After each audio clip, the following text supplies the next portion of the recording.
ये कहानी है भगवान विष्णु के परम भक्त सदना कसाई की। बहुत समय पहले की बात है। किसी गांव में सदना नाम का एक कसाई रहता था। वो बहुत ईमानदार था। भले ही पेशे से वो एक कसाई था और मांस बेचता था, पर उसके मुख पर सदैव भगवान विष्णु का ही नाम रहता था और वह भगवान विष्णु के नाम कीर्तन में मस्त रहता था। यहाँ तक कि मांस को काटते बेचते हुए भी वह भगवान विष्णु का ही नाम गुनगुनाता रहता था। भजमन नारायण नारायण हरि हरि, श्रीमन नारायण नारायण हरि हरि। भैया जरा 2 किलो मांस तोल देना। अभी देता हूँ भैया। जय श्री हरि, जय श्री हरि। कैसा कसाई है? मांस बेचता है और भगवान का नाम जपता है। तुम आज देख रहे हो, मैं तो कई वर्षों से इस कसाई को भगवान का नाम जपते हुए मांस बेचते हुए देख रहा हूँ। इस कसाई के मुख पर तो सदैव विष्णु भगवान का ही नाम रहता है। लोग सदना के बारे में यही बातें करते थे। एक दिन सदना अपनी ही धुन में कहीं जा रहा था कि उसके पैर से एक पत्थर टकराया। वह रुक गया। अरे, ये काले रंग का गोल पत्थर कैसा? इसे उठाकर रख लेता हूं। देखने में तो बहुत बढ़िया दिखाई पड़ता है। ये पत्थर मांस तोलने के काम आ जाएगा। आज इसी पत्थर से वजन तोलता हूं। हाँ भैया, कितना मांस देना है? 1 किलो तोल दो भैया। इसका मतलब ये पत्थर 1 किलो वजन का है। भैया जरा 2.5 किलो मांस देना। अरे ये क्या, ये पत्थर 2.5 किलो वजन का कैसे हो गया? एक बार 5 किलो रखकर देखता हूं। ये कैसे हो सकता है? ये पत्थर कोई साधारण पत्थर नहीं है। ये तो कोई जादुई पत्थर है। जितना वजन तोलना होता है, ये पत्थर उतने वजन का ही हो जाता है। धीरे धीरे ये बात फैलने लगी कि सदना कसाई के पास वजन करने वाला पत्थर है।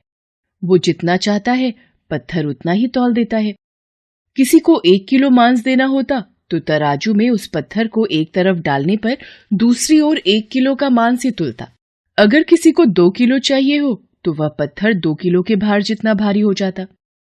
इस चमत्कार के कारण उसके यहाँ लोगों की भीड़ जुटने लगी। भीड़ जुटने के साथ ही सदना की दुकान की बिक्री बढ़ गई। मुझे तो लगता है ये किसी जादूगर का पत्थर रास्ते में कहीं गिर गया होगा और ये मुझे मिल गया। इस जादुई पत्थर के आ जाने से मेरी बिक्री और बढ़ गई है।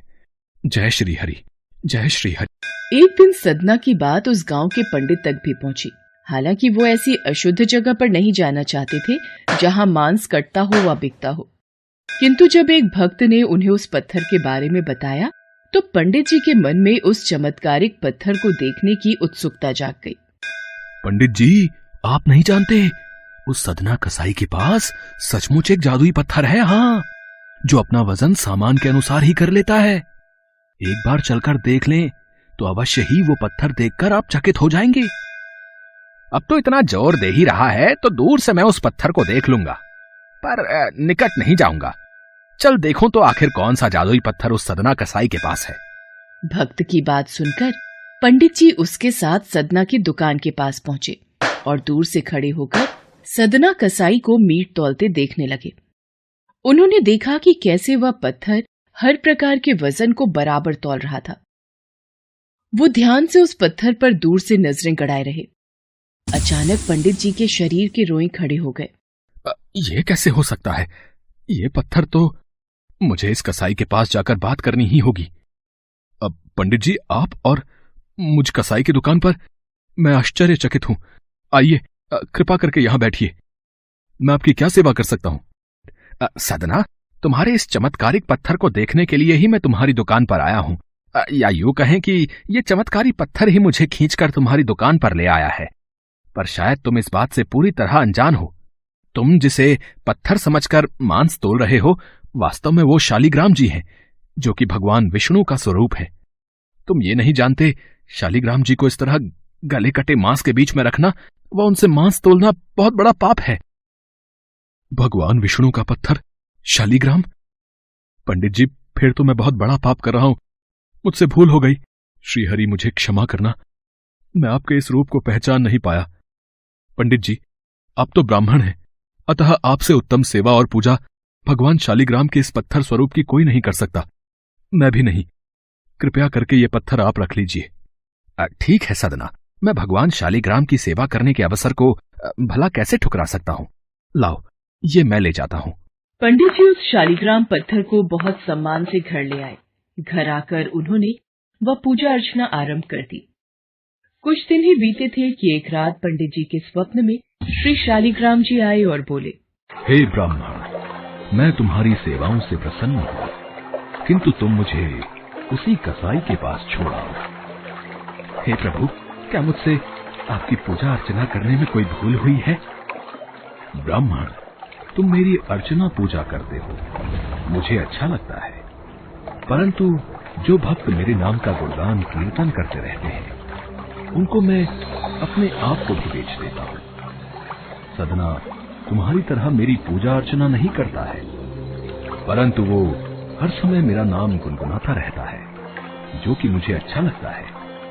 इसीलिए तो मैं उसके पास गया था, और जो भी मेरा नाम सुबह शाम जपता है, मैं तो उसी के अधीन हो जाता हूँ। सदना के मुख पर सदैव मेरा ही नाम रहता है, इसलिए मुझे वो अति प्रिय है। सदना मुझे निस्वार्थ प्रेम से याद करता है। मैं जानता हूँ तुम्हारी ही तरह वो भी मेरा परम भक्त है। ठीक है प्रभु, जैसी आपकी आज्ञा, मैं कल ही आपका ये स्वरूप उस कसाई को सौंप आऊंगा। पंडित जी अगले दिन ही सदना कसाई के पास गए व उनको प्रणाम करके सारी बात बताई। सदना, तुम महान हो। भगवान विष्णु श्री हरि ने स्वयं तुम्हारे पास रहने की इच्छा जताई है।